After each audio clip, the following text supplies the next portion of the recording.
Hey, it's Christina with Kapwing. I'm a producer and content strategist here, and I've been experimenting with this technique of making a face look like it's floating in the sky, so I wanted to share it with you. You can use this technique for funny things or for more sentimental concepts. We'll be using Kapwing because it's got some robust image editing tools that'll let you do this pretty quickly, and it's totally free. Just log in and you can remove the watermark at the end. Click on the link in the description to be taken to the studio. Get started. Start with a blank canvas. All right, so first you're gonna need to upload an image. So you would do that by clicking the upload button here.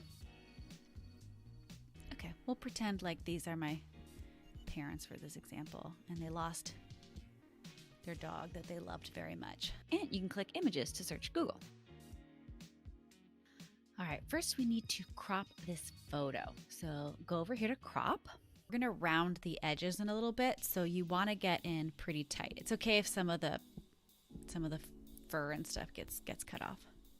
Done cropping. Now click here, the erase button. We're going to use the magic wand tool, and that works by letting you select an area in the photo, and then every pixel that's sort of in a similar color value will be selected, and you can delete it by clicking remove pixels. Okay, now go to adjust right here, and we're going to lower the opacity. Let's try like around 50, 49. And then we're going to round the corners so it's a bit softer.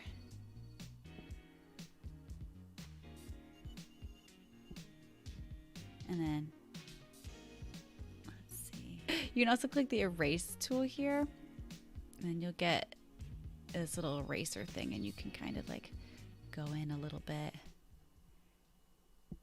get rid of these little edges, get rid of that little hair puff because it's distracting.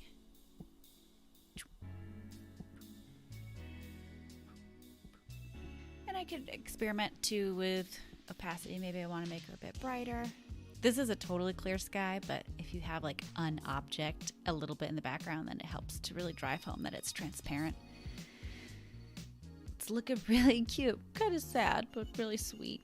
When you're all done, just click export and then click download, and you're all done. Subscribe to our YouTube channel for more videos, and I'll see you in my next tutorial.